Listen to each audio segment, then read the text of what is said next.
السلام عليكم ورحمة الله وبركاته.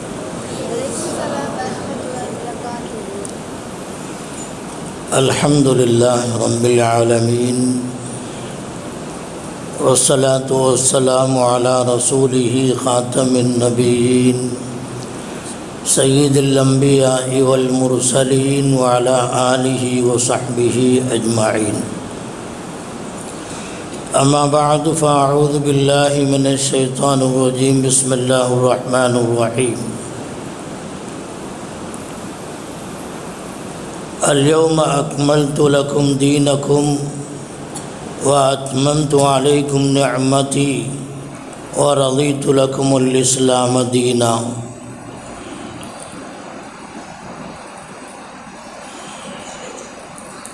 وقال النبي صلى الله عليه وسلم: أيها الناس إن دماءكم وأموالكم وأعراضكم حرام عليكم كحرمة يومكم هذا وشهركم هذا وبلدكم هذا أو كما قال عليه الصلاة والسلام.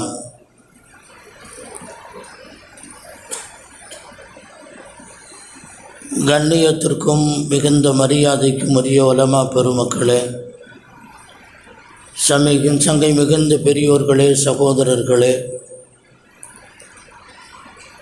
அல்லாஹ்வுடைய தனிப்பெரும் கருணையினால் நபிகள் பெருமான் ஸல்லல்லாஹு அலைஹி வஸல்லம் அவர்களுடைய வரலாற்று தொடரில் பல்வேறு தலைப்புகளின் கீழ் பலவிதமான கருத்துக்கள் இங்கே உங்களுக்கு வழங்கப்பட்டிருக்கும். இன்று நாயகம் ஸல்லல்லாஹு அலைஹி வஸல்லம் அவர்களுடைய பிறந்த நாள் பெருவிழாவில் அவர்களுடைய இறுதி பேருரை ஹஜ்ஜத்துல் விதாஅனுடைய வரலாற்று சிறப்புமிக்க ஒரு பேருரை, அது சம்பந்தமான சில கருத்துக்கள் இங்கே எடுத்து வைக்கப்பட வேண்டும் என்று நான் பணிக்கப்பட்டிருக்கிறேன். கண்ணியத்திற்குரியவர்களே, நபிகள் பெருமான் ஸல்லல்லாஹு அலைஹி வஸல்லம் அவர்களுடைய வாழ்க்கை முழுவதும் போதிக்கப்பட்ட போதனைகளுடைய சுருக்கம், சாராம்சம் ஹஜ்ஜத்துல் விதாவினுடைய குத்துபாவிலே, பிரசங்கத்திலே பெருமானார் ஸல்லல்லாஹு அலைஹி வஸல்லம் அவர்கள் எடுத்து காட்டினார்கள். அது ஈடு இணையற்ற ஒரு பிரசங்கம் என்று சொல்ல வேண்டும். உலகத்திலே அது போன்ற கருத்து செறிவுள்ள சட்டங்களும் கருத்துக்களும் தத்துவங்களும் அடங்கிய ஒரு பேருரை இதுவரை யாரும் நிகழ்த்தியதில்லை என்று சொல்லலாம். ஒரு குறிப்பிட்ட நேரத்தில் அது போதிக்கப்பட்டிருந்தாலும் 1000 பிரசங்கங்களுக்கு அது சமம், 1000 தர்சுகளுக்கு, பாடங்களுக்கு அது சமம், பல்லாயிரக்கணக்கான ஹதீஸுகளுக்கு அது சமம். அதை ஒரு நடமாடும் யூனிவர்சிட்டி என்று அதை சொல்லலாம், நடமாடும் அரபிக் கல்லூரி என்று அதை சொல்லலாம், நடமாடும் மதரசா என்று அதை சொல்லலாம். ஐநா சபையிலே இயற்றப்பட்டிருக்கின்ற உலக அமைப்பு, உலக நாடுகள் அனைத்துக்கும் சேர்ந்து ஐக்கிய நாடுகள் சபையிலே மனித சமுதாயத்திற்காக வேண்டி இயற்றப்பட்ட சட்டங்களுடைய ஏறத்தாழ 32 அசல் விதிகளை விட பல்வேறு சிறப்பம்சங்களை தன்னுள் அடக்கி இருக்கக்கூடிய 40 விதிகள் அடங்கிய ஒரு பேருரை தான் ஹஜ்ஜத்துல் விதானுடைய பேருரை. ஐக்கிய நாடுகள் சபைகள் கூட அது மனிதனால் இயற்றப்பட்ட சட்டங்கள், விதிகள், அதிலே பல்வேறு கோளாறுகள் இருந்தன, அது திருத்தப்பட்டிருக்கின்றன என்பது வரலாற்று உண்மை. ஆனால் அல்லாஹ்வுடைய வஹீயினுடைய வார்த்தைகளை எண்பித்து காட்டிய எம்பெருமான் முஹம்மது முஸ்தபா ஸல்லல்லாஹு அலைஹி வஸல்லம் அவர்களுடைய இந்த பேருரை அல்லாஹ்வுடைய வார்த்தைகள் அவைகள். வமா யன்திகு அனில் ஹவா இன் ஹுவ இல்லா வஹ்யுன் யூஹா. பெருமானார் ஸல்லல்லாஹு அலைஹி வஸல்லம் அவர்கள் வாய் திறந்தாலே அது வஹீயினுடைய வார்த்தைகள். குர்ஆன் சொல்லுகின்ற வார்த்தை இது, வசனம் இது.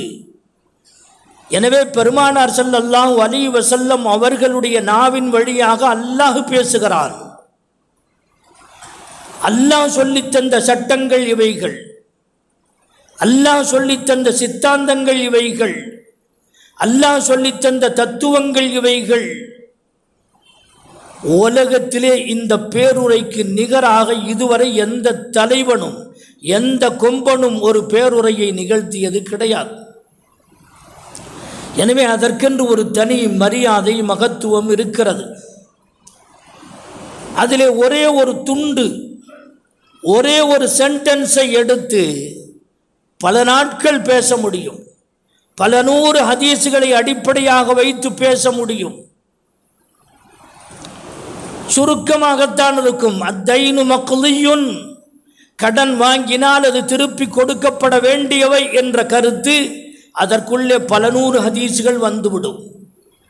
அல்-ஆரியத்து முஅத்தாத்துன், வார்த்தை சிறியதுதான். இரவல் பொருளை வாங்கினால் அதை திருப்பி கொடுக்க வேண்டிய கடமை உங்களுக்கு உண்டு என்ற சின்ன வார்த்தை, அதற்கு பல்வேறு ஹதீஸுகள், நூற்றுக்கணக்கான ஹதீஸுகள் விளக்கமாக வழங்கப்படுகின்றன. இப்படி ஒவ்வொன்றையும் எடுத்து பார்த்தால் விரித்து கொண்டே போகலாம். அதை சொல்ல போனால் பல கிரந்தங்களில் அடக்க முடியும். குறிப்பிட்ட நேரத்தில் பேசப்பட்ட பேச்சு ஒரு பேருரை என்று நாம் சொன்னாலும் கூட அது பல ஆயிரக்கணக்கான பேருரைகளுக்கு சமம் என்பதை நாம் விளங்கிக் கொள்ள வேண்டும். அதை ஒரு குறிப்பிட்ட ஒரு மணி நேரத்திற்கு உள்ளாக தொட்டு தொட்டு சொல்லலாமே தவிர அதை எடுத்து விரித்து பேசுவதற்கான அவகாசம் இல்லை. பல நாட்கள் பேசப்பட வேண்டிய ஒரு பேருரை தான் அது.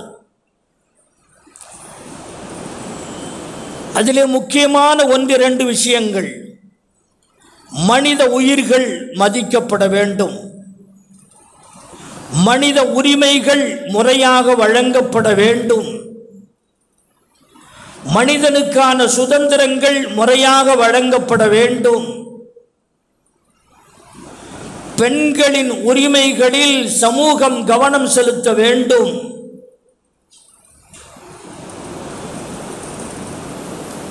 மத சுதந்திரம் என்ற பெயராலே அக்கிரமங்கள் அழிச்சாட்டியங்களுக்கு வித்திடாமல் மனிதாபிமானத்தை போதிக்கின்ற அளவுக்கு சுதந்திரம் இருக்க வேண்டும். இப்படியே சொல்லிக்கொண்டே போகலாம். இதெல்லாம் விதிகள். சிலதிலே நம்முடைய இஸ்லாம் ஒத்து வரும், சிலதிலே இஸ்லாம் வேறுபட்டு போகும். உதாரணமாக ஐநா சபையினுடைய முதல் தீர்மானம் என்ன தெரியுமா? எல்லா மனிதர்களும் சமம், நல்லவன் கெட்டவன் என்ற பாகுபாடு சமூகத்தில் இருக்கக்கூடாது, எல்லா மனிதர்களுக்கும் எல்லா உரிமைகளுமே இருக்கின்றன. ஆணாக இருந்தாலும் சரி, பெண்ணாக இருந்தாலும் சரி, நல்லவனாக இருந்தாலும் சரி, கெட்டவனாக இருந்தாலும் சரி, அவன் முறையாக நிக்கா செய்தவனாக இருந்தாலும் சரி, முறைகேடாக ஸினா செய்தவனாக இருந்தாலும் சரி, மனிதன் என்று வந்துவிட்டால் அவன் எல்லா உரிமைகளுக்கும் உடையவன், தகுதி பெற்றவன். அவனுடைய உரிமைகளில் கை வைக்கக்கூடாது என்கிறது ஐநா சபையினுடைய முதல் தீர்மானம். இஸ்லாம் என்ன சொல்லுகிறது? எல்லா மனிதர்களுக்கும் உரிமைகள் உண்டு, ஆனால் சமூக அந்தஸ்தில் எல்லோருமே சம உரிமை பெற்றவர்கள் அல்ல. மனிதர்களை ஜாதி வாரியாக பிரிக்காவிட்டாலும் கூட, மொழி வாரியாக, குலம் கோத்திரம் வாரியாக, மத ரீதியாக பிரிக்காவிட்டாலும் கூட, மனிதம் என்பதை, மனிதாபிமானத்தை அடிப்படையாக கொண்டு ஆதரிக்கின்ற இஸ்லாம்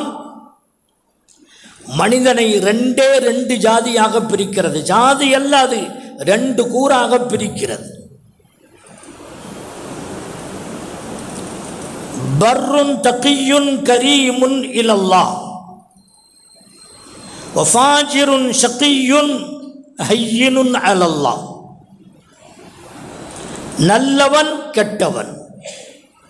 நல்லவன் அல்லாஹ்விடத்திலே கண்ணியம் உள்ளவன். வஃபாஜிருன் ஷகியுன் கெட்டவன் மூதேவியாக இருக்கின்றவன் துர்பாக்கியன், அல்லாஹ்விடத்திலே கேவலமானவன். ரெண்டு தான். இந்த 2க்குள்ளே உலகம் அனைத்தும் அடங்கும். மொழி வாரியாக, ஜாதி வாரியாக, இனவாரியாக, மொழி வாரியாக, குலம் கோத்திரம் வாரியாக மனிதன் பிரிக்கப்படவில்லை. இஸ்லாத்தை பொறுத்தவரையில் எல்லோரும் சமந்தான். மனிதர்கள் மதிக்கப்பட வேண்டியவர்கள், மனித உயிர்கள் மதிக்கப்பட வேண்டும். உங்களுக்கெல்லாம் தெரியும், யூத பெண்ணுடைய ஒரு ஜனாசா கொண்டு செல்லப்படுகிற நேரத்தில் பெருமானார் ஸல்லல்லாஹு அலைஹி வஸல்லம் அவர்கள் எழுந்து நின்றார்கள் என்று நாம் கேட்டிருக்கிறோம். சஹாபாக்கள் சொன்னார்களே, யா ரசூலல்லாஹ், இது யஹூதி பெண்ணுடைய ஜனாசா என்று சொன்னபோது, அலைஸத் நஃப்ஸன், யாராக இருந்தால் என்ன, அதுவும் ஒரு ஆன்மா தானே, மனித உயிர் தானே என்று பெருமானார் ஸல்லல்லாஹு அலைஹி வஸல்லம் சொன்னதிலிருந்து, முஸ்லிமாக இருந்தால் என்ன, முஸ்லிம் அல்லாதவனாக இருந்தால் என்ன, முஸ்லிம்களுடைய கடுமையாக எதிரியாக இருக்கக்கூடிய யூதர்களாக இருந்தால் என்ன, அவனும் ஒரு மனித உயிர் தானே என்று மதித்தவர்கள் பெருமானார் ஸல்லல்லாஹு அலைஹி வஸல்லம். மனித உயிர்கள் மதிக்கப்பட வேண்டியவைகள். தாயிஃப் நகரத்தினுடைய முற்றுகையிடப்பட்டு இஸ்லாத்துக்கு வெற்றியா தோல்வியா என்கிற கேள்வி இருந்த நேரத்தில் சஹாபாக்கள் எல்லோரும் இஸ்லாத்திற்கு வெற்றி கிடைக்க வேண்டும் என்று வேட்கையோடு இருந்த நேரத்தில், சொல்லப்போனால் வெறி பிடித்திருந்தார்கள் சில சஹாபிகள். கோட்டைக்குள்ளே எதிரிகள் இருக்கிறார்கள், தாயிஃப் கோட்டைக்குள்ளே. அங்கிருந்து ஒரு குழந்தையினுடைய அழுகுரல் சப்தத்தை கேட்டுத்தானே பெருமானார் ஸல்லல்லாஹு அலைஹி வஸல்லம், வெற்றியும் வேண்டாம் தோல்வியும் வேண்டாம், கூட்டத்தை, படையை அகற்றுங்கள், முற்றுகையை அகற்றுங்கள். ஏனென்றால் ஒரு குழந்தை அழுகிறது, காஃபிர்களுடைய குழந்தைதான். முஸ்லிமுடைய குழந்தையாக இருந்தால் என்ன, காஃபிருடைய குழந்தையாக இருந்தால் என்ன, அது ஒரு உயிர் என்ற காரணத்தினாலே முற்றுகையை அகற்றுங்கள் என்று சொன்னவர்கள் பெருமானார் ஸல்லல்லாஹு அலைஹி வஸல்லம். மனித உயிர்கள் மதிக்கப்பட்டன. ஆனால் அதே நேரத்தில் அல்லாஹ் ஒரு ஆயத்தை சொல்லுகிறான், இன்ன அக்ரமக்கும் இந்தல்லாஹி அத்காக்கும். உங்களிடத்திலே சங்கையானவர்கள், அல்லாஹ்விடத்திலே சங்கையானவர்கள் யார் என்றால், அத்காக்கும், உங்களிலே அல்லாஹ்வை பயந்த நல்லடியார்கள். அவர்களுக்குத்தான் மரியாதை, அவர்களுக்குத்தான் கண்ணியம். இன்ன அக்ரமக்கும் இந்தல்லாஹி அத்காக்கும். கண்ணியத்திற்குரியவர்களே, இஸ்லாம் நல்லவனையும் கெட்டவனையும் பிரிக்கிறது. தக்வாவின் அடிப்படையில் மட்டும்தான் பிரிக்கிறது. மத அடிப்படையிலேயோ, குலம் கோத்திரம் என்ற அடிப்படையிலேயோ, நிற அடிப்படையிலேயோ, சாதியின் அடிப்படையிலேயோ, இன மன மொழி வேறுபாடுகளையோ இஸ்லாம் கவனிப்பதே கிடையாது. தக்வாவை மட்டுமே மையமாக கொண்டு இஸ்லாம் கணிக்கிறது. கண்ணியத்திற்குரியவர்களே, ஐநா சபையினுடைய தீர்மானம் எல்லா மனிதர்களும் சமம் என்று இருந்தாலும் கூட நல்லவன் கெட்டவன் என்ற பாகுபாட்டை அது விட்டுவிட்டது. ஆனால் அது உண்டு என்பதை அல்லாஹ் சொல்லுகிறான், ரசூல் சொல்லுகிறார்கள். ஏன்னா நீங்கள் தான், யாராவது மனிதன் ஏற்றுக்குவானா? மனுஷனாக பிறந்தவன் ஜினாவில் பிறந்ததும் ஜிமாவில் பிறந்ததும் நிக்காவில் பிறந்ததும் அல்லாதது ரெண்டும் ஒன்றுன்னு எவனோ ஏற்றுக்குவானா? தருதலைகளும் திருடர்களும் நல்லவர்களோடு ஒப்பிட்டு பேசினால் யாராவது ஒத்துக்குவாங்களா? உலகமே ஏற்றுக்கொள்ளாத ஒன்று ஐநா சபை அப்படி ஒரு விதியை வைத்திருக்கிறது. உலக மனிதர்கள் அனைவரும் சமம். கண்ணியத்திற்குரியவர்களே, இஸ்லாம் மனித உயிர்களை மதிக்கிறது. தொடக்கத்திலே பெருமானார் ஸல்லல்லாஹு அலைஹி வஸல்லம் அவர்கள் ஹஜ்ஜத்துல் விதாவினுடைய அந்த பேருரையிலே சொன்னார்கள்,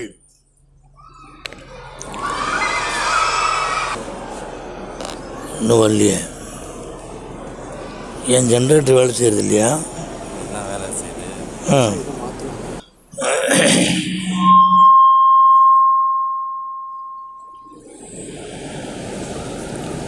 கூறியவர்களே,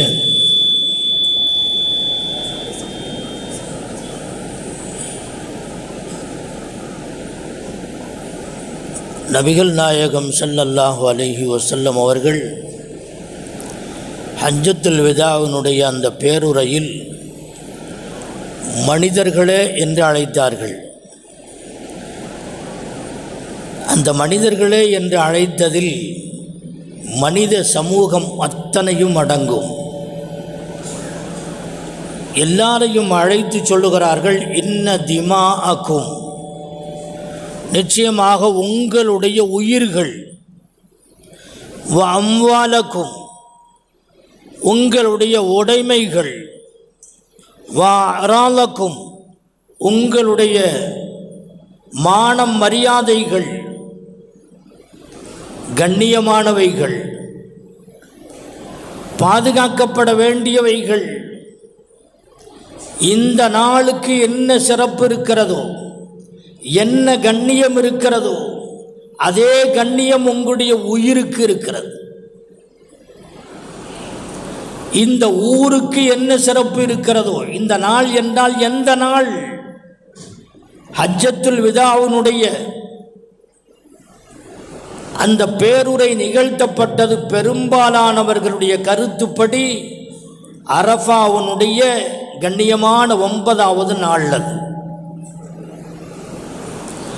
ஒரு சிலர்களுடைய கருத்து அது 10வது நாள் யௌமுன் நஹர் என்று சொல்லப்பட்டாலும் கூட, பெரும்பாலானவருடைய கருத்து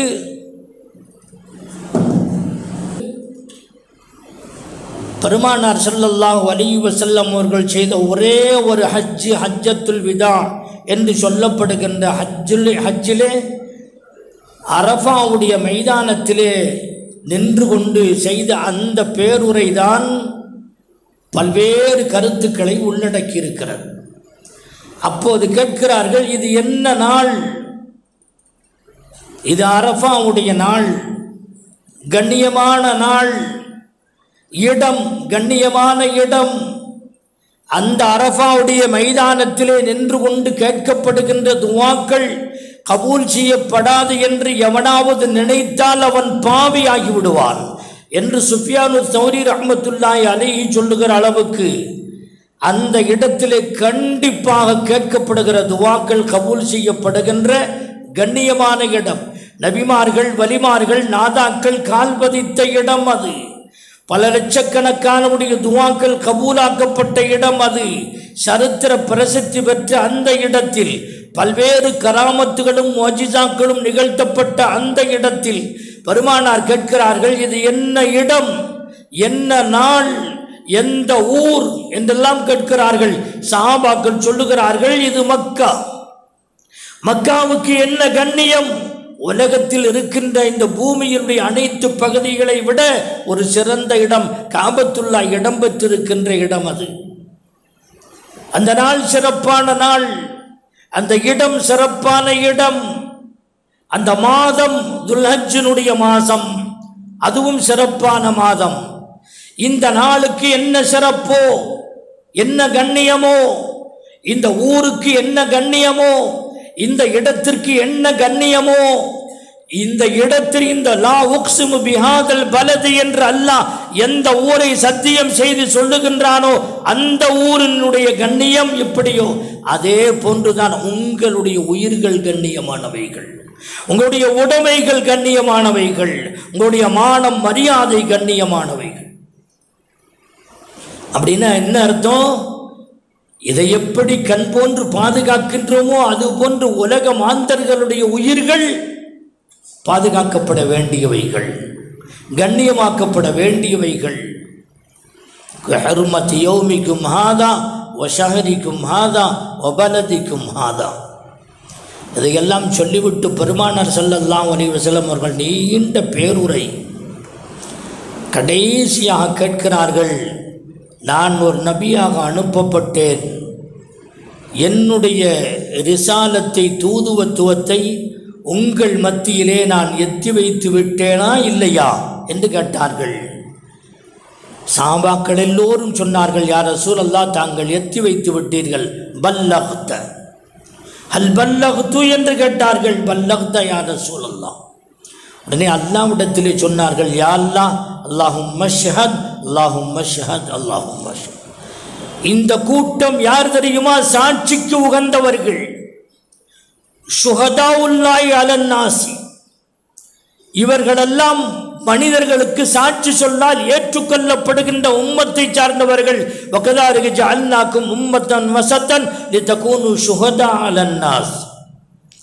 சாட்சிக்கு தகுதி பெற்ற அருகதையுள்ள இந்த சமூகம் சொல்லுகிறது, நான் என்னுடைய ரிசாலத்தை ஒப்படைத்து விட்டேன். யா அல்லாஹ் நீ சாட்சி. அல்லாஹும்ம ஷஹத் அல்லாஹும்ம ஷஹத். 3 முறை சொன்னார்கள்.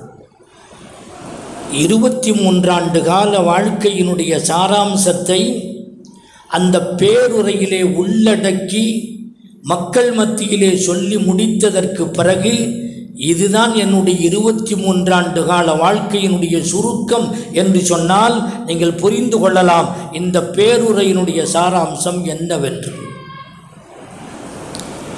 ஒரு வசியத் என்பது மரண தருவாயிலே ஒரு மனிதன் தன்னுடைய பிள்ளைகள் தன்னை சார்ந்தவர்களுக்கு வசியத்து செய்யும் போது வாழ்நாள் முழுவதும் எதை லட்சியமாக கொண்டிருந்தார்களோ அந்த லட்சியத்தை தான் அவரிடத்திலே ஒப்படைப்பார்கள். 23வது ஆண்டு 13 ஆண்டு காலங்கள் மக்காவில், 10 ஆண்டு காலங்கள் இங்கே மதீனா பதியிலே அவர்கள் செலவழித்தார்களே, இன்னும் இந்த துல்ஹஜ் முடிந்தால் அந்த 10 முடிந்துவிடும். 23வது ஆண்டினுடைய கடைசி பகுதியில் இருக்கிறார்கள் பெருமானார் ஸல்லல்லாஹு அலைஹி வஸல்லம். அந்த நேரத்திலே இந்த பேருரையிலே நிகழ்த்திவிட்டு சொல்லுகின்றார்கள், நான் என்னுடைய எல்லா பொறுப்புகளையும் உங்களிடத்திலே ஒப்படைத்து விட்டேன். அல்லாஹ்வும் ஆயத்து இறக்கினான், அல்யோம் அக்மல்து லக்கும் தீனக்கும். இன்றைக்கு உங்களுடைய தீனை முழுமையாக ஆக்கிவிட்டேன். அப்படின்னா இதுக்கு முன்னால் குறையுள்ளதாக இருந்துச்சா? குறையுள்ளதல்ல. காலத்திற்கு தக்கவாறு, சமூகத்தினுடைய மாற்றங்களுக்கு தக்கவாறு சிற்சில மாற்றங்கள் அவ்வப்போது ஏற்படுத்துவது வழக்கம். அது இப்போ கம்ப்ளீட் ஆகிருக்குதுன்னு அர்த்தம். அதுதான் குறை இருந்துச்சுன்னு அர்த்தம் அல்ல. 3 வயசில் ஒரு குழந்தை இருக்குது. அந்த குழந்தைக்கு துணியினுடைய அளவெடுக்கும் போது ஒரு அளவு எடுக்கிறாங்க. அதே குழந்தை 5 வயசு ஆகும்போது வேற ஒரு அளவு எடுக்கிறாங்க. அந்த குழந்தை 10 வயசு ஆகும்போது இன்னொரு அளவு எடுக்கிறாங்க. ஒரு 25 வயது ஆனதற்கு பின்னால் ஒரு அளவு எடுக்கிறாங்க. அதனுடைய உயரம் இனிமேல் கூடாது. வளர்ந்துக்கிட்டே வந்த குழந்தை ஒரு குறிப்பிட்ட நிலையில் போய் நின்று விடும் அல்லவா?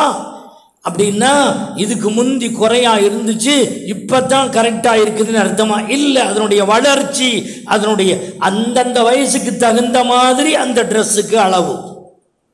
மூசா அலைஹிஸ்ஸலாமுடைய காலத்து மக்களுக்கு தகுந்தவாறு சட்டங்கள், ஈசா அலைஹிஸ்ஸலாமுடைய காலத்திற்கு தகுந்தவாறு சட்டங்கள், அதற்கு முன் தோன்றிய நபிமார்களுடைய சமூகத்தவர்களுக்கு தகுந்தாற் போல சட்டங்கள், இப்படியே சட்டங்கள் அவ்வப்போது மாற்றம் பெற்று கடைசியாக ஒரு கம்ப்ளீட் ஸ்டேஜிலே வந்ததற்கு பிறகு அல்லாஹ் ஜல்ல ஷானு வ தஆலா இந்த தீன முஹம்மது என்று சொல்லப்படுகின்ற முஹம்மதுன் நபி முஸ்தபா ஸல்லல்லாஹு அலைஹி வஸல்லம் அவர்களுடைய இந்த நுபுவத்தை பரிபூர்ணமான நுபுவத்தாக, பரிபூர்ணமான ஒரு ஷரியத்தாக, பரிபூர்ணமான ஒரு உம்மத்தாக அல்லாஹ் ஆக்கி தந்தான். அக்மல்து லக்கும் தீனக்கும், முடிஞ்சிருச்சு. அத்மம்து அலைக்கும் நிஅமதி, நான் கொடுக்க வேண்டிய எல்லா நிஅமத்தையும் முழுசா கொடுத்துட்டேன். ரலீத்து லக்கும் அல் இஸ்லாம் தீனன், இஸ்லாத்தை உங்களுக்கு சன்மார்க்கம் என்று நான் பொருந்தி கொண்டேன் என்று அல்லாஹ்வால் பொருந்தி கொள்ளப்பட்ட தீனை அல்லாஹ் ஒப்படைத்தான். இனி இதில் மாற்றம் செய்கிறதெல்லாம் வழி இல்லை. எல்லாம் செய்ய வேண்டிய மாற்றங்கள் எல்லாமே செய்து முடித்து விட்டார்கள் பெருமானார் ஸல்லல்லாஹு அலைஹி வஸல்லம். அதனுடைய டிக்ளரேஷன் அந்த ஹஜ்ஜத்துல் விதாவிலே நடந்தது. லட்சத்திற்கு மேற்பட்ட சஹாபிகள் ஒன்று கூடி இருந்த சமயம் இந்த கருத்துக்களை நீங்கள் எடுத்துச் செல்லுங்கள். வல் யுபல்லிகு ஷாஹிது வல் காயிப், இங்கே இருக்கின்றவர்கள், வந்திருக்கின்றவர்கள், வராதவர்களுக்கு நீங்கள் சொல்லிக் கொடுங்கள். இந்த காயிப் என்பதற்கு என்ன பொருள், வராதவர்கள் என்பதற்கு என்ன பொருள்? இதே மதீனாவிலே இருக்கின்றவர்களிலே சிலர் இங்கே வந்திருக்கிறார்கள், சிலர் இங்கே வராமல் இருக்கிறார்கள். மக்காவிலே இருக்கின்ற சிலர்கள் இங்கே வந்திருக்கிறார்கள், சிலர் வராமல் இருக்கிறார்கள், அவர்களுக்கு சொல்லுங்கள் என்ற கருத்தும் இருக்கிறது. இந்த அரபு நாட்டிலே இல்லாமல் அமெரிக்க, ஐரோப்பிய நாடுகளிலே இன்றைக்கு இருக்கின்றவர்களாக இருந்தாலும் சரி, இனிமேல் 1000 ஆண்டுகளுக்கு பின்னாலே வரக்கூடியவர்களாக இருந்தாலும் சரி, அவர்களுக்கும் இந்த கருத்தை நீங்கள் எடுத்து சொல்லுங்கள். அந்த வேலையைத்தான் நாம் இப்போது 1400 ஆண்டுகளுக்கு பின்னாலே செய்து கொண்டிருக்கிறோம். பெருமானார் ஸல்லல்லாஹு அலைஹி வஸல்லம் போட்ட ஒரு உத்தரவு, வல் யுபல்லிகு ஷாஹிது வல் காயிப. இங்கே வந்திருக்கின்றவர்கள், வராத சமுதாயத்தினர்கள் எத்தனை 1000 ஆண்டுகளுக்கு பின்னாலே வந்தாலும் சரி, என்னுடைய கருத்தை அவர்களுக்கு கொண்டு போய் சேர்க்க வேண்டியது உங்களுடைய கடமை. பல்லிகு அன்னி வலு ஆயத்தன், ஒரு சின்ன பிரச்சனையாக இருந்தாலும் சரி, என்னை பற்றி நீங்கள் மக்களுக்கு விளம்பித்தாருங்கள். ஒரு திறந்த புத்தகம் பெருமானார் ஸல்லல்லாஹு அலைஹி வஸல்லம் வாழ்க்கை. தாளிடப்பட்ட அறைக்குள்ளே ஒரு கணவனும் மனைவியும் செய்கின்ற செய்கைகள் கூட விளம்பி தரப்படுகின்றன. எதிலுமே பரம்பொருள் என்றோ ரகசியம் என்றோ ஒரு குறிப்பிட்ட பாட்டை பப்ளிக்கிலே வைப்பது, இன்னொரு பாட்டை வீட்டுக்குள்ளே முடக்குவது என்ற வரலாறு அல்ல பெருமானாருடைய வரலாறு. என்ன சின்ன பிரச்சனையாக இருந்தாலும் உலகம் முழுவதும் சொல்லுங்கள். அதற்கான ஒரு ஸ்டடி கிளாஸ் என்று சொல்லுங்கள், அதற்கான ஒரு அமானிதத்தை ஒப்படைக்கின்ற வேலை என்று சொல்லுங்கள், அதற்கான சாராம்சத்தை டிக்ளேர் பண்ணினார்கள் என்று சொல்லுங்கள், உலகத்திற்கு தேவையான விதிகளை ஒப்படைத்தார்கள் என்று சொல்லுங்கள். எல்லாமே பொருந்தும். அற்புதமான ஒரு பேருரை ஹஜ்ஜத்துல் விதாவுடைய பேருரை. கண்ணியத்திற்குரியவர்களே, ஜாஹிலியத்தான காலம்ங்கிறது என்ன தெரியுமா? ஒரு சின்னஞ்சிறு பிரச்சனை, காலை மிதிச்சுட்டான் ஒருத்தன், அவ்வளவுதான் போர்க்களத்தில் மோதிக்குவானும்.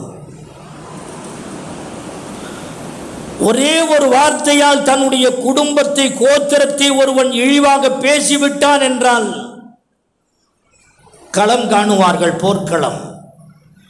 வால்முனையிலே பொருந்திக் கொள்ளுவார்கள், ஆயுதங்களை ஏந்துவார்கள். ஒரு தடவை அல்ல, பல்லாண்டு காலங்கள் இந்த போர் தொடர்ந்து கொண்டே இருக்கும். பல்லாண்டு காலங்கள். பழிவாங்க வேண்டியவன் மரணித்து விட்டான் என்றால் அவனுடைய பிள்ளைகள் வந்து பழிவாங்குவார்கள். எனவே பிறக்கின்ற ஒவ்வொரு குழந்தைக்கும் பழிவாங்குகின்ற எண்ணத்தை ஊட்டுவார்கள். சின்ன குழந்தையா இருப்பான், எங்க தாத்தாவுக்கு பழிவாங்காம நான் விடமாட்டேன்னு சபதம் எடுப்பான். அப்படி ஒரு காலம் இருந்தது. மனித வாழ்க்கையாக வாழ்ந்தார்கள். திருடிக்கொண்டு செல்லுவார்கள், பொருள்களை கபலீகரம் செய்வார்கள், அபகரித்து கொண்டு செல்லுவார்கள், உயிர்கள் சூறையாடப்படும், பொருளாதாரங்கள் சின்னாபின்னமாக ஆக்கப்படும், கற்புகள் நாசமாக்கப்படும், ஆடு மாடுகளை ஓட்டி கொண்டு சென்று சந்தையிலே விற்று ஆதாயம் தேடிக்கொள்ளுவார்கள், சின்னஞ்சிறு குழந்தைகளை கடத்தி கொண்டு செல்லுவார்கள், அழகிய பெண்களை கடத்தி கொண்டு சென்று விற்பனை செய்வார்கள். இதுவெல்லாம் ஜாஹிலியத்தான காலத்தில் இருந்தவைகள். ஹஜ்ஜத்துல் விதாவுடைய சமயத்தில் பெருமானார் ஸல்லல்லாஹு அலைஹி வஸல்லம் அவர்கள் சொன்னார்கள், இந்த பழிவாங்குகின்ற படலம் இன்றோடு என்னுடைய காலடியில் இட்டு மிதிக்கின்றேன் என்று சொன்னார்கள். அன்றோடு முடிவு கட்டினார்கள் பெருமானார் ஸல்லல்லாஹு அலைஹி வஸல்லம். முஸ்லிம்களாக மாறினார்கள். போர் செய்கின்ற இரத்த வெறியை மாற்றி அமைத்தார்கள். அவைகளெல்லாம் சத்தியத்திற்காக வேண்டி, சத்திய மார்க்கத்திற்காக வேண்டி சிந்தப்படுகின்ற ஒரு போராக அறிவித்தார்கள். அசத்தியத்தை சத்தியத்திற்கு மாற்றினார்கள். பாத்திலை ஹக்கென்று அறிவித்தார்கள். ஹக்கின் பக்கம் திருப்பினார்கள். இது ஹஜ்ஜத்துல் விதாவுடைய சாராம்சம். இது கண்ணியத்திற்குரியவர்களே, சின்னஞ்சிறு குழந்தைகளுக்கெல்லாம் இது போன்ற போர்க்குணம் இருக்க வேண்டும் என்று அவங்க செஞ்ச முயற்சி, உலகத்திலே மனித உயிர்கள் சூறையாடப்பட்டன, பெண்களுடைய கற்புகள் சூறையாடப்பட்டன. எல்லாவற்றிற்கும் முடிவு கட்டினார்கள் பெருமானார் ஸல்லல்லாஹு அலைஹி வஸல்லம். உடைய பொருள்களுக்கு பாதுகாப்பு, அனைத்துக்கும் பாதுகாப்பு. உமர் இப்னு கத்தாப் ரலியல்லாஹு அன்ஹு அவர்கள் இஸ்லாமிய நாட்டிலே வாழுகின்ற ஒரு திம்மி காஃபிர். திம்மி காஃபிர்னா யாரு? ஒரு கிறிஸ்தவன் அல்லது யூதன் அல்லது வேறு எந்த மதத்தை சார்ந்தவனோ அவன் ஒரு நாட்டிலே, நான் இந்த நாட்டினுடைய சட்டங்களுக்கு கட்டுப்பட்டு நடக்கின்றேன், ஆனால் என்னுடைய உயிர்களுக்கு நீங்கள் பாதுகாப்பு தர வேண்டும் என்று சொல்லி அந்த ஊரினுடைய ஒரு பிரஜையாக நாட்டினுடைய வாழுகின்றான் என்று சொன்னால் அவனுக்கு திம்மி என்று சொல்வார்கள். ஒரு கிறிஸ்தவ திம்மி, ஒரு கிறிஸ்தவர், அவர்களுக்கென்று ஒரு நாடு, அவர்களுக்கென்று ஒரு கோத்திரம் வாழ்ந்து கொண்டிருக்கிறார்கள். உமர் இப்னு கத்தாப் ரலியல்லாஹு அன்ஹு அவர்கள் அவர்களுக்கு பிரசங்கம் செய்கின்ற போது சொன்னார்கள், இதோ உங்களுடைய மதம் பாதுகாக்கப்படும், உங்களுடைய ஆச்சாரங்கள் பாதுகாக்கப்பட வேண்டியவைகள், உங்களுடைய கனாயிசுகள், சர்ச்சுகள் பாதுகாப்புக்குரியவைகள், வஸலீபுக்கும் உங்களுடைய சிலுவைகள் பாதுகாக்கப்படும், லா யுன்கசு ஃபீ அம்ரிஹி, அதில் எந்த குறைவையும் ஏற்படுத்தப்படாது, அந்த சிலுவையை சிதைக்கப்படாது, அந்த சிலுவைக்கு குறைவுகள் நஷ்டங்கள் ஏற்படுகிற வகையில் எதுவுமே செய்யப்படாது. உங்களிலே இருக்கின்ற ஸஹீஹிஹிம் வ மரீலிஹிம், நோயுற்றவர்களாக இருந்தாலும் சரி, ஆரோக்கியமானவர்களாக இருந்தாலும் சரி, முழு பாதுகாப்பு இந்த நாட்டில் இருக்கிறது. உங்களுடைய மார்க்கத்திற்கு பாதுகாப்பு இருக்கிறது, மத சுதந்திரம் உங்களுக்கு இருக்கிறது, எல்லா வகையான பாதுகாப்பும் உங்களுக்கு இருக்கிறது என்று அறிவித்தார்கள். யார்? உமர் இப்னு கத்தாப் ரலியல்லாஹு அன்ஹு அவர்கள் அறிவித்தார்கள்.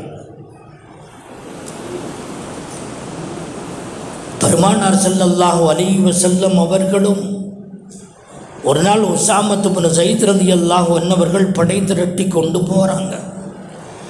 படை புறப்பட்டு செல்லுகிறது. பெருமானார் ஸல்லல்லாஹு அலைஹி வஸல்லம், உஸாமா கொஞ்சம் நில்லு என்றார்கள். நின்றார்கள். நான் சில நசியத்தை செய்கிறேன், கேட்டு போங்க என்று சொன்னார்கள். அது அந்த ஹஜ்ஜத்துல் விதாவினுடைய சுருக்கம். அது சொன்னார்கள், அறப்போருக்காக வேண்டி, ஜிஹாதுக்காக வேண்டி நீங்கள் செல்லுகின்றீர்கள், அநியாயமாக யாரையும் கொன்று விடாதீர்கள், உங்களுடைய அமானிதங்களை முறையாக நீங்கள் ஒப்படைக்க வேண்டும், காஃபிர்களுடைய குழந்தைகளை கொன்று விடாதீர்கள். காஃபிர்களிலே வயது முதிர்ந்த மூதாட்டிகளை கொன்று விடாதீர்கள். அவருடைய வழிபாட்டு தலங்களை இடித்து விடாதீர்கள். அநியாயமாக அவருடைய பொருள்களை அபகரித்துக் கொள்ளாதீர்கள். சத்தியத்திற்கு மாற்றமாக எந்த ஒரு காரியத்தையும் செய்து விடாதீர்கள். அல்லாஹ்வுக்கு பொருத்தமானவைகளை மட்டுமே செய்துவிட்டு திரும்புங்கள் என்று நசியத்தை சொல்லி அனுப்புகிறார்கள் பெருமானார் ஸல்லல்லாஹு அலைஹி வஸல்லம். மனித உயிர்களுக்கு பாதுகாப்பு என்று சொல்லி வருகின்றேன். நஜ்ரான் தேசத்து கிறிஸ்தவர்களுக்கு சொல்லப்பட்ட கருத்தும் இதுதான். உங்களுடைய உயிர்கள் பாதுகாக்கப்படும். நீங்கள் அல்லாஹ்வுடைய பொறுப்பில் இருக்கின்றீர்கள். என்னுடைய அரவணைப்பில் நீங்கள் இருக்கின்றீர்கள். உங்களுடைய மதப்படி சுதந்திரத்தோடு நீங்கள் வாழலாம். ஜிஸ்யா என்ற கப்பம் மட்டும் நீங்கள் கட்ட வேண்டும். இந்த நாட்டிலே முழு பாதுகாப்பு உண்டு. உங்களுடைய வழிபாட்டு தலங்களுக்கு பாதுகாப்பு உண்டு. வழிபாடுகளுக்கு பாதுகாப்பு உண்டு. நீங்கள் உங்களுடைய மதப்படி நடந்து கொள்ளலாம். உங்களுக்கு கருத்து சுதந்திரம் வழங்கப்படும். எல்லா வகையான சுதந்திரங்களும் வழங்கப்படும். உங்களுக்கு பனிஷ்மெண்ட் என்பது கிடையாது. உங்களுடைய பதவிகள் இறக்கப்பட மாட்டாது. எல்லாவற்றையும் சொன்னார்கள் பெருமானார் ஸல்லல்லாஹு அலைஹி வஸல்லம்.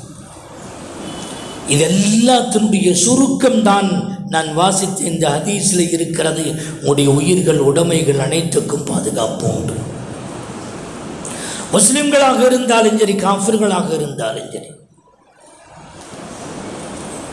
இதை ஹல்ஃபுல் ஃபுதூல் அப்படின்னு சொல்லி ஒன்று நடந்திருக்குது. அதை நீங்கள் விளங்கினீங்கனாலே போதும். இதெல்லாம் மதங்களுக்கு அப்பாற்பட்ட, மார்க்கங்களுக்கு அப்பாற்பட்ட, மனிதாபிமானத்திற்கு உட்பட்ட செயலுங்கிறத நம்ம விளங்கிடலாம்.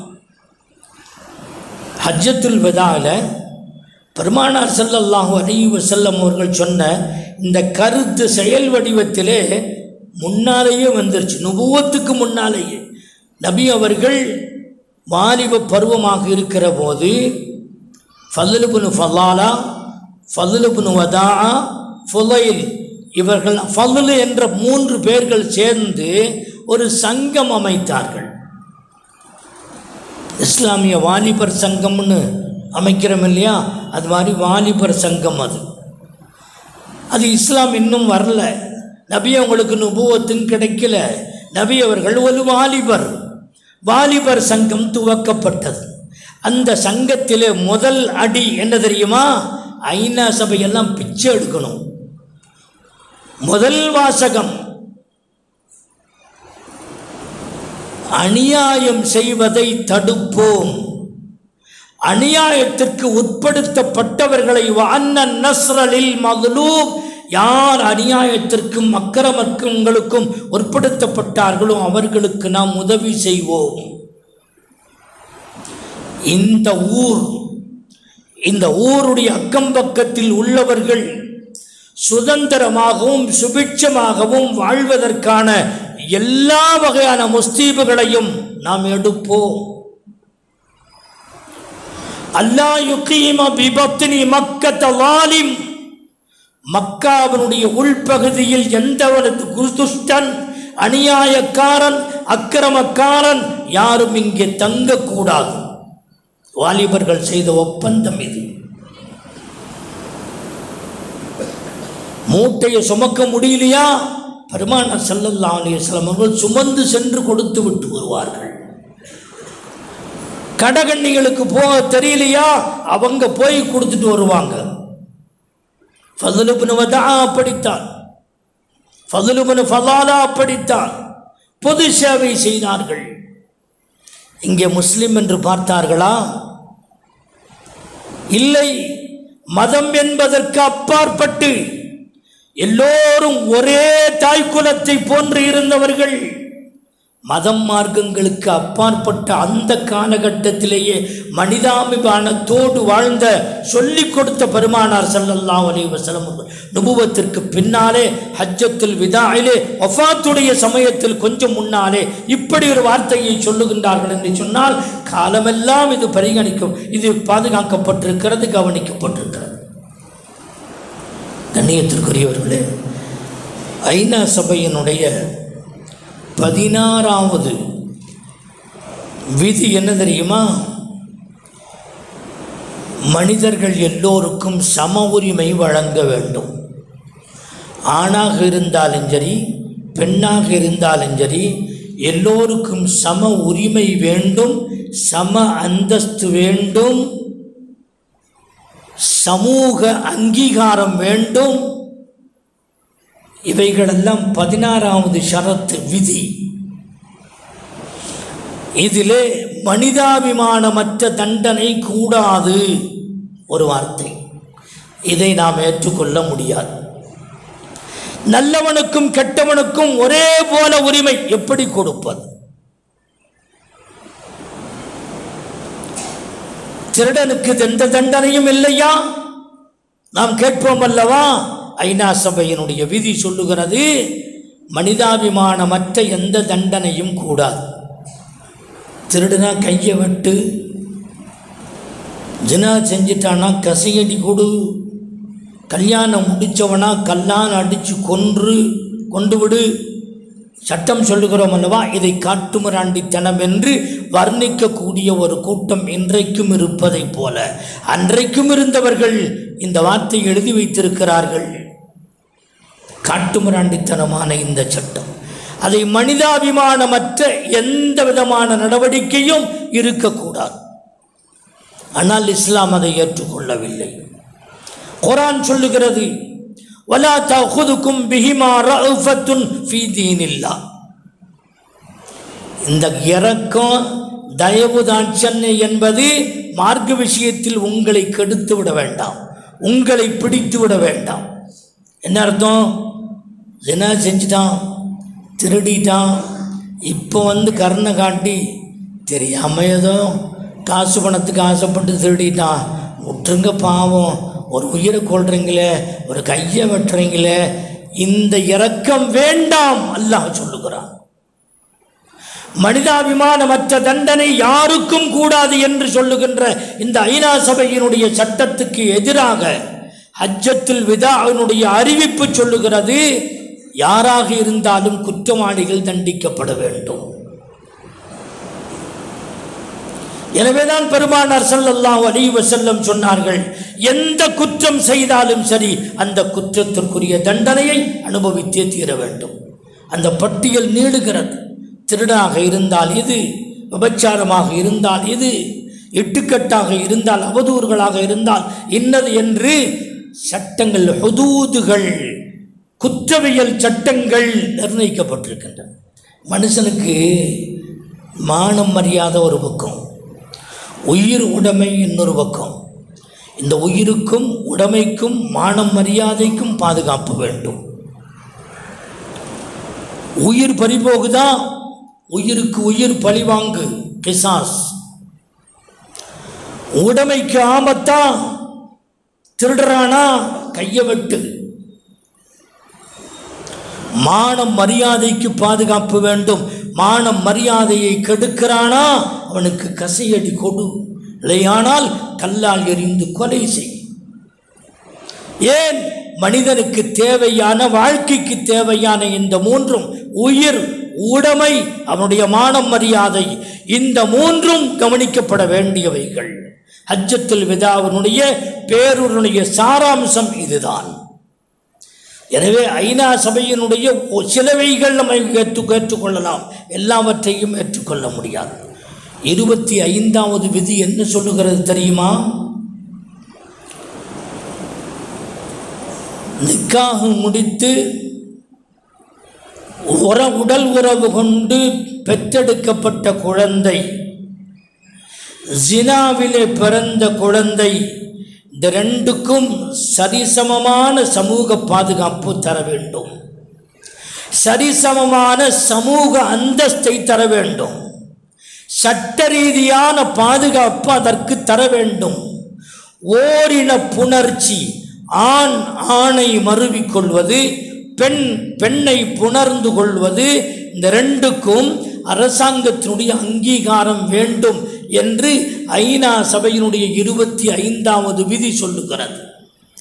பெருமானார் ஸல்லல்லாஹு அலைஹி வஸல்லம் அவர்கள் ஹஜ்ஜத்துல் விதா அன்று சொல்லுகின்றார்கள், இன்னலி நிசாயிக்கும் அலைக்கும் ஹக்கன், உங்களுடைய மனைவிமார்களுக்கென்று கொடுக்கப்பட வேண்டிய சில உரிமைகள் கடமைகள் உண்டு.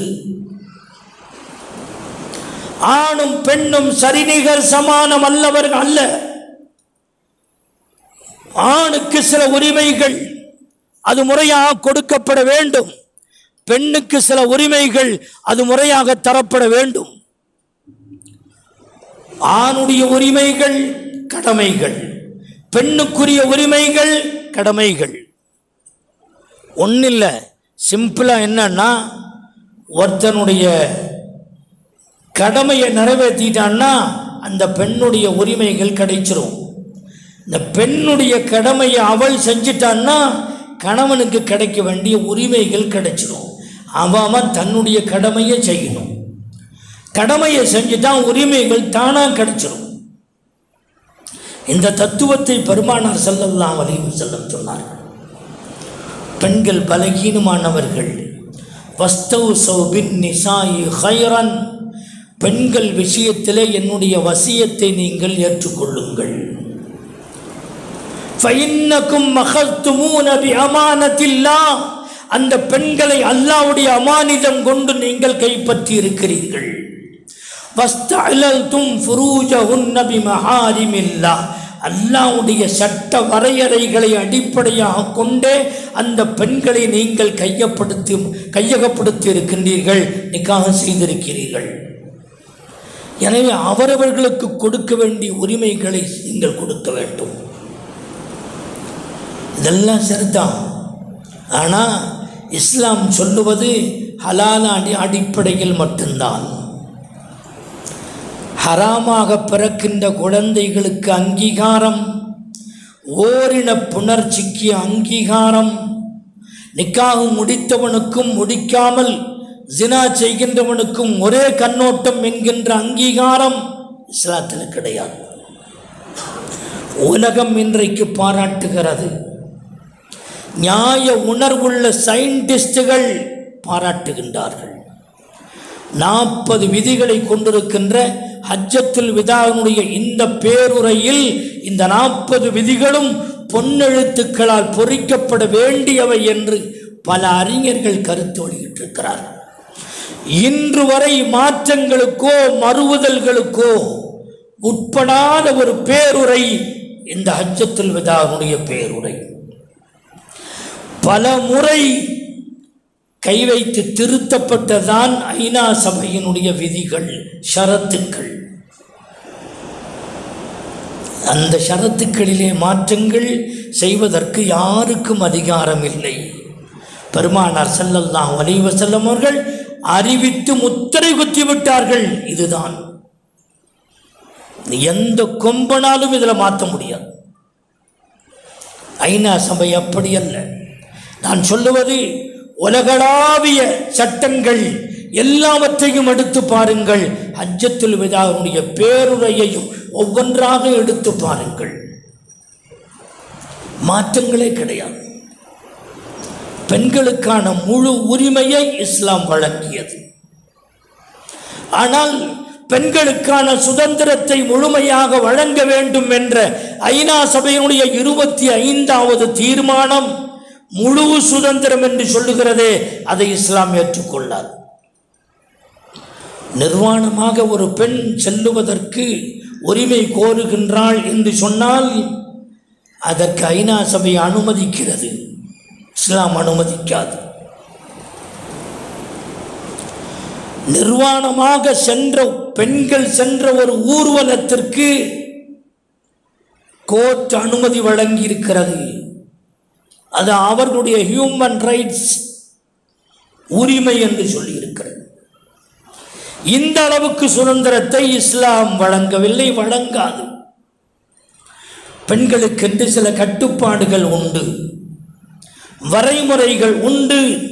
அதற்குள் அவர்கள் சுதந்திரமாக இருக்க வேண்டும். தன்னுடைய கட்டிய கணவனிடத்திலே சுதந்திரமாக இருக்கட்டும். கண்டவனிடத்திலெல்லாம் சுதந்திரமாக இருப்பதை இஸ்லாம் அனுமதிக்கவில்லை. ஜினா பெருத்து போன இந்த காலகட்டத்தில் எண்ணி பார்க்கின்றோம், பெருமானார் ஸல்லல்லாஹு அலைஹி வஸல்லம் அவர்கள் பெண்களுடைய கற்பொழுக்கத்திற்கு கொடுத்த வெகுமதி, கண்ணியம் உலகத்தில் எந்த ஒரு சமூகமும் கொடுக்கவில்லை. எங்க வேணாலும் எதை வேணாலும் தேர்ந்தெடுத்துக் கொள்ளலாம். மத சுதந்திரம் இருக்கிறது, சரி இருக்கிறது, இருக்கட்டும். வெளியிலே செல்வதற்கு, சம்பாதிப்பதற்கு, கல்வி கற்றுக்கொள்வதற்கு உரிமை இருக்கிறது, இஸ்லாம் ஏற்றுக்கொள்ளுகிறது. ஆனால் சில வரைமுறைகள் உண்டு, சில கட்டுப்பாடுகள் உண்டு.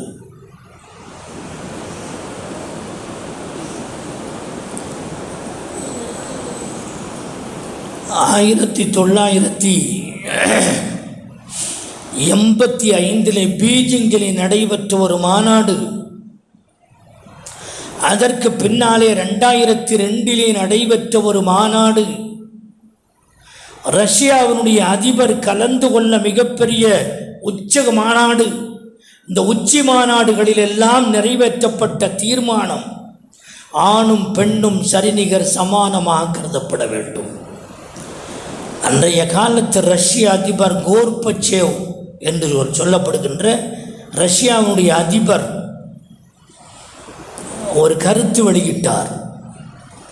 1985 ஆண்டு சைனாவிலே பீஜிங்கிலே நடைபெற்ற மாநாட்டினுடைய தீர்மானம் ஆணும் பெண்ணும் சரிநிகர் சமானம் என்பதை அறிவிக்கிற அதே நேரத்தில் சம்பாதிக்கும் உரிமை அவர்களுக்கு உண்டு என்றும் சொல்லுகிறது. ஆனால் இன்றைக்கு நான் எண்ணி பார்க்கின்றேன், பெண்களால் பொருளாதாரத்தை நாம் பெற்றுவிட்டோம், பொருளாதார பெருக்கம் ஏற்பட்டு விட்டது. ஆனால் நம்முடைய ஃபேமிலி சிஸ்டம் நாசமாகி போய்விட்டது. நான் ஒரு இயக்கத்தை உலகளாவிய அளவில் நான் ஆரம்பிக்க இருக்கிறேன். பெண்களை வீட்டை விட்டு வெளியேற்றிய அந்த இயக்கத்திற்கு எதிராக நம்முடைய ஸ்டேட்டஸை பாதுகாக்கின்ற அளவில் வெளியேறி போன பெண்களை மீண்டும் வீட்டுக்குள்ளே கொண்டு வருவதற்கான ஒரு இயக்கத்தை நான் ஆரம்பிக்க இருக்கிறேன் என்று கோர்பச்சேவ் ரஷ்ய அதிபர் ஒரு கருத்தை வெளியிட்டார். வரலாற்றிலே பதிக்கப்பட்டிருக்கிற உண்மைகள். இன்றைக்கு பெண்கள் பொருளாதாரம் பெருத்து போச்சு, உண்மைதான். இதனுடைய பலன் என்ன தெரியுமா? ஜினா பெருத்து போய்விட்டது. அலுவலகங்களிலே செல்லுகின்ற பெண் ஒரு ஆணுடன் தொடர்பு வைத்துக் கொள்ளுகிறாள். பாய் ஃப்ரெண்ட் கேர்ள் ஃப்ரெண்ட் என்கிற உறவு ஏற்படுகிறது, அது முற்றுகிறது. சில நேரத்திலே பிரிந்து போய்விடுகிறது. முற்றி போனால் இவருடைய தாம்பத்திய உறவு முறிந்து போய்விடுகிறது. உண்மையான கணவனிடத்திலிருந்து அவள் பிரிந்து போகிறாள். பல குடும்பங்கள் தெருவிலே நிற்கின்றன. ஹராமான குழந்தைகளுடைய பிறப்பு விகிதம் அதிகரித்துக் கொண்டிருக்கிறது. இன்றைக்கும் நிக்காஹ் தேவையில்லை, எவனாவது ஒரு ஆண் கிடைத்தால் போதும் என்கிற நிலை இன்றைக்கு உருவாகிவிட்டது. ஜினா என்பது ஒரு பாவம் இல்லை என்கிற நிலைக்கு சமூகம் வந்துவிட்டது. தன்னுடைய பிள்ளையையே பெற்றெடுத்த தாய் கூட்டி கொடுக்கின்ற ஈனத்தனமான செயல் இன்றைக்கு மலிந்து போய்விட்டது.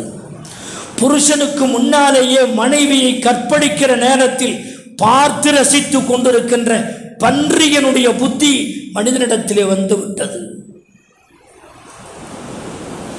எந்த குழந்தையாக இருந்தால் என்ன, அந்த குழந்தைகளுக்கு முழு பாதுகாப்பு வேண்டும் என்று சொல்லுகின்ற ஐநா சபையினுடைய விதி இங்கே கவனிக்க வேண்டும். மோசமான இந்த விதியினால் உலகம் எப்படி நாசமடைந்து கொண்டிருக்கிறது. மனிதன் மிருகமாக மாறி போய்விட்டான். ஆணும் பெண்ணும் சரிநிகர் சமானம் என்ற காரணத்தினால் கணவன் மனைவியையோ மனைவி கணவனையோ மதிப்பதில்லை. 10 கல்யாணம் நடந்தால் வெளிநாடுகளில் 8 முறிவு தலாக் ஏற்பட்டது. அதுவும் இன்னைக்கு தலாக்கை விட ஹுலா அதிகமாகிருச்சு. ஹுலாங்கிறான். பொம்பளை என்ன நினைக்கிறான்டா, உனக்கு மட்டும்தான் தலாக்கு விட தெரியுமா, எனக்கு ஹுலா விட தெரியும். ஹுலா விடுறதில்ல, ஹுலா கேட்டு வாங்குறது. ஹுலா கழட்டுறதுன்னு அர்த்தம். என்னை கழட்டி விட்டுரு அப்படின்னா தலாக்கு சொல்லி என்னை கழட்டி விடுன்னு அர்த்தம். இவன் என்ன நினச்சிக்கிறான், அவன் தான் விட தெரியுமா, எனக்கும் தலாக்கு விட தெரியும் அப்படின்னு இவன் நினைக்கிறான்.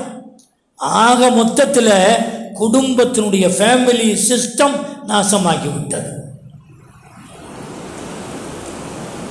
தன்னுடைய புருஷனுக்கு எப்படியோ தெரிகிறாள்.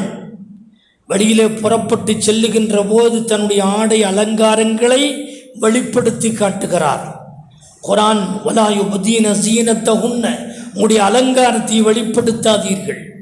ஆனால் பெண்கள் இன்றைக்கு பியூட்டி பார்லருக்கு சென்று தன்னுடைய அங்கத்தை எல்லாம் அழகையெல்லாம் அலங்காரமாக, அழகு வேற அலங்காரம் வேற, அழகை அலங்காரமாக ஆக்கி மேக்கப் செய்து காசு கொடுத்து தன்னை அலங்கரித்து தன்னுடைய உடலை அடுத்தவன் பார்த்து ரசிக்கும் அளவுக்கு வெளியிலே நடமாடுகின்ற மிருக புத்தி படைத்த கேவலமான பெண்கள் நடமாடிக்கொண்டிருக்கிற இந்த காலத்தை நாம் பார்க்கிறோமே. இதற்கெல்லாம் காரணம் பெண்களுக்கான முழு சுதந்திரம்தான். இந்த சுதந்திரத்தை இஸ்லாம் ஏற்றுக்கொள்ளவில்லை. சுதந்திரம் என்பது வேண்டியதான், அது குறிப்பிட்ட அளவோடு இருக்க வேண்டும். பெருமானார் ஸல்லல்லாஹு அலைஹி வஸல்லம் அவருடைய மனைவிமார்களையே வீட்டிலே முடங்கி இருங்கள் என்று சொன்னார்கள். யுத்னீன அலைஹின்ன மின் ஜலாபிபிஹின்ன, உங்களுடைய முகத்தை யாரும் பார்த்துவிடக்கூடாது என்ற காரணத்தினாலே முகத்திற்கு திரையிடுங்கள் என்று சொன்னார்கள் பெருமானார் ஸல்லல்லாஹு அலைஹி வஸல்லம். அன்றுதான் வட்டிக்கு முடிவு கட்டப்பட்டது. இன்னர் ரிபா தஹத கதமைய மௌதூஉன் அவ்வலு மா யுபதவு பிஹி ரிபா அம்மி அப்பாஸ். என்னுடைய சிறிய தந்தை அப்பாஸனுடைய வட்டி பாக்கி அனைத்தையும் என்னுடைய காலடியில் இட்டு மதிக்கிறேன். அன்னைக்கு வட்டின்னா என்ன தெரியுமா, 1 லட்ச ரூபா வாங்குறான்னா வட்டி கட்டலை 5% வைங்க, 1,05,000 ரூபா தரணுமல்ல. இந்த 1,05,000 ரூபாய்க்கு அடுத்த தடவை வட்டி போடுவான். இந்த 1,05,000 ரூபாய்க்கு ஒரு வட்டி வருமல்ல, அதை கட்டணும். அவன் கட்டலைன்னு சொன்னால் அசலோடு சேர்ந்துடும். இப்படியே சேர்ந்துக்கிட்டே போகும். அந்த 1 லட்சம் 2 லட்சம் ஆயிரும். அதுக்கு வட்டி கட்டணும். ஜாஹிலி ரிபல் ஜாஹிலியா ஹஜ்ஜத்துல் விதாயிலே அந்த பேருரையினுடைய சாராம்சம், வட்டி பாக்கியை விட்டு விடுங்கள். ஒரு வலக்கும் ரூசு அம்பாலிக்கும், உங்களுடைய அசல் மட்டும் உங்களுக்கு கிடைக்கும். லா ததுலிமூன், நீங்களும் அநியாயம் செய்ய வேண்டாம். வலா துதுலமூன், நீங்கள் அநியாயம் செய்யப்படவும் வேண்டாம். பெருமானார் ஸல்லல்லாஹு அலைஹி வஸல்லம் ஹராமான சம்பாத்தியத்தை தடுத்தார்கள். அன்றைக்கே காலடியிட்டு மிதித்தார்கள். நான் இப்போது 2-3 தான் சொல்லி இருக்கிறேன். நீங்கள் புரிந்து கொள்ளலாம் ஒவ்வொன்றையும் விரித்து பேசுவதற்கு எத்தனை நாட்கள் ஆகும் என்று. என்னுடைய நேரம் முடிவடைகிறது என்பதனாலே நான் இத்தோடு சுருக்கி கொள்ளுகின்றேன். நபிகள் பெருமான் ஸல்லல்லாஹு அலைஹி வஸல்லம் அவர்கள் பிறந்த இந்த நாள் நாம் எல்லோரும் சந்தோஷமாக இருக்க வேண்டிய நாள். அவர்களுக்கு நிறைய ஸலவாத்துக்கள் சொல்ல வேண்டிய நாள். இன்றைக்கு உங்களால் முடிந்தவரை 1000மோ 2000மோ எவ்வளவு முடியுமோ அவ்வளவு ஸலவாத்துக்களை சொல்லுங்கள். பெருமானார் ஸல்லல்லாஹு அலைஹி வஸல்லம் அவர்கள் மீது முஹப்பத்தினுடைய ஒரு சிறு அடையாளமாக அது இருக்கட்டும். இன்றைய நாள் நமக்கு மகிழ்ச்சிகரமான நாள். நீங்கள் 11ன்னு நினைக்காதீங்க, இந்தியா பூராவுமே 12 தான். இன்றைக்கி நாம் 12வது நாளில் தான் இருக்கிறோன்னு நினச்சிக்கோங்க. பெருமானார் ஸல்லல்லாஹு அலைஹி வஸல்லம் அவர்கள் பிறந்த அந்த 12வது நாள் உமர் இப்னு கத்தாப் ரலியல்லாஹு அன்ஹு அவர்கள் கூட இந்த ரபியுல் அவ்வல் 11வது நாள் ஒரு படையை அனுப்பி வைக்கின்ற போது ஹஜ்ஜத்துல் விதாவினுடைய இந்த சுருக்கத்தை அந்த படைக்கு உபதேசமாக வழங்கியது ஒரு உபதேசம் இருக்கிறது, சொல்லுவதற்கு நேரமில்லை. எனவே சொல்லுகின்றேன், பெருமானார் ஸல்லல்லாஹு அலைஹி வஸல்லம் அவர்களுடைய இந்த பேருரை எனக்கு தலைப்பாக தரப்பட்டது. அங்கங்கே முக்கியமான இடங்கள் மட்டும் நான் உங்களிடத்தில் சுட்டி காட்டினேன். துஆ செய்வோம். அல்லாஹு ஜல்ல ஷானு வ தஆலா பெருமானார் ஸல்லல்லாஹு அலைஹி வஸல்லம் அவர்கள் மீது சரியான மஹப்பத்தை, அவர்களை பின்பற்றக்கூடிய பாக்கியத்தை அல்லாஹ் நம் அனைவருக்கும் தந்தல் புரிவானாக. அவருடைய ஷஃபாஅத்துக்கு உரித்தான மக்களாக அல்லாஹ் நம் அனைவரையும் ஆக்கி அருள் புரிவானாக என்று துஆ செய்து கொண்டு வாய்ப்புக்கு நன்றிகள் கூறி வார்த்தைகளை நிறைவு செய்கிறேன். வ ஆகிரு தாவானா அனில் ஹம்துலில்லாஹி ரப்பில் ஆலமீன். அஸ்ஸலாமு அலைக்கும்.